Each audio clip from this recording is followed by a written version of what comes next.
Kalau kita bercakap pasal dunia Islam hari ini, nama yang sering disebut pasal kepimpinan, kekuatan politik dan pendirian tegas terhadap Barat tak lain tak bukan Recep Tayyip Erdogan. Dia bukan sekadar Presiden Turki tapi dah jadi satu simbol kepada kebangkitan dunia Islam semula, terutamanya dalam konteks geopolitik moden. Tapi untuk betul-betul faham siapa Erdogan ni, kita kena tengok perjalanan hidup dan politik dari awal. Daripada zaman dia seorang budak miskin di Istanbul, sampailah jadi pemimpin yang paling dominan dalam sejarah moden Turki. Jadi, jom kita tengok satu persatu.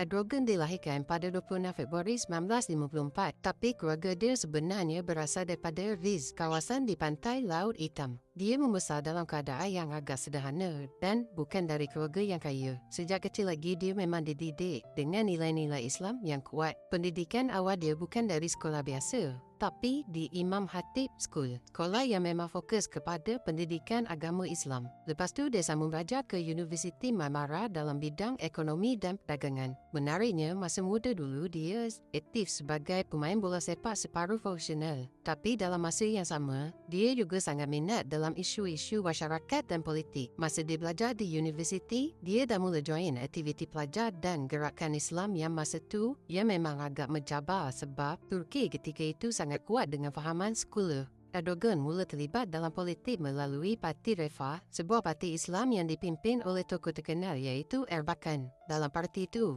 Erdogan memang cepat naik sebab dia petah bercakap dan boleh tarik perhatian orang ramai kerana cara dia berceramah. Pada tahun 1994, Erdogan cipta kejutan besar apabila dia menang pilihan raya dan jadi Datuk Bandar Istanbul. Waktu dia pegang jawatan tu banyak benda yang diubah. Dari masalah air, trafik dan pencemaran, semua dia teka satu-satu. Walaupun dia datang dari parti Islam, cara dia urus bandar memang profesional dan praktikal. Tapi tak lama lepas tu, pada tahun 1997, kerajaan Parti Refah telah tumbang dan parti itu telah diharamkan. Erdogan sendiri telah dipenjara selama beberapa tahun hanya kerana membaca puisi yang dikatakan bercanggah terhadap prinsip sekular Turki. Tapi dia tak berhenti dekat situ. Lepas dia keluar penjara, dia terus tubuhkan AK Parti pada tahun 2001. AK Parti ni cuba gabungkan nilai Islam sederhana, demokrasi moden dan ekonomi terbuka. Fasa-fasa pemerintahan Erdogan ni kita pecah kepada 3 fasa. Fasa yang pertama dari tahun 2003 hingga 2011, reformasi dan pemulihan ekonomi. Selepas AK Parti menang besar dalam pilihan raya 2002, Erdogan tak terus jadi Perdana Menteri sebab ada sekatan politik pada waktu tu. Tapi selepas pindaan dibuat, dia dilantik juga sebagai Perdana Menteri pada tahun 2003. Turki masa tu memang tengah teruk dengan krisis ekonomi, inflasi tinggi dan hutang yang menggunung.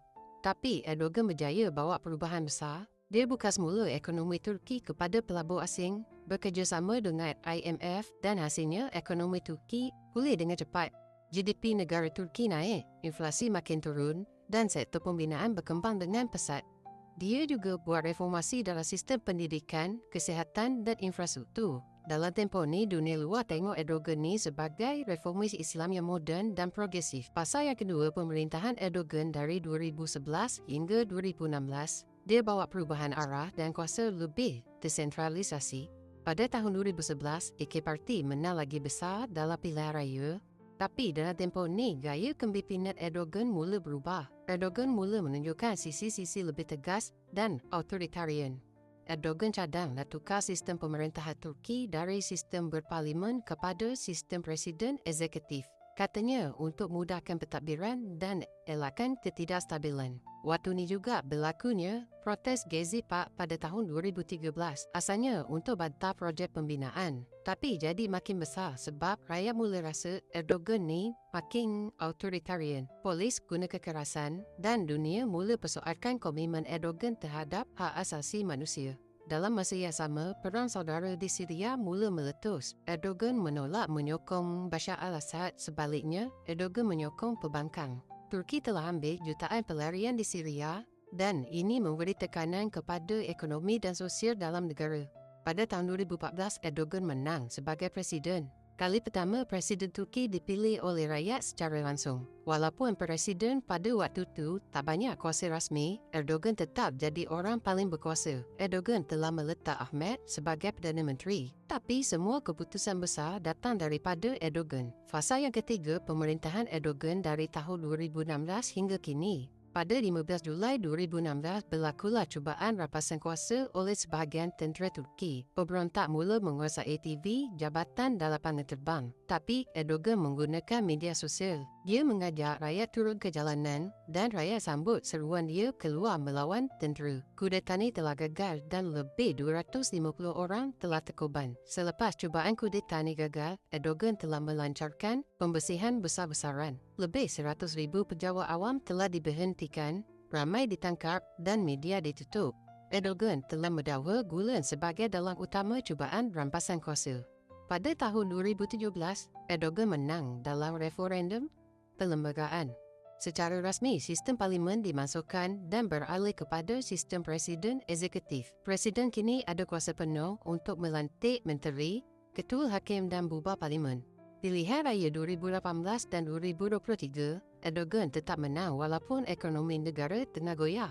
Inflasi makin tinggi, nilai mata wang Turki makin jatuh, pelabuhan asing tarik diri sebab Erdogan sering campur tangan dalam dasar kewangan.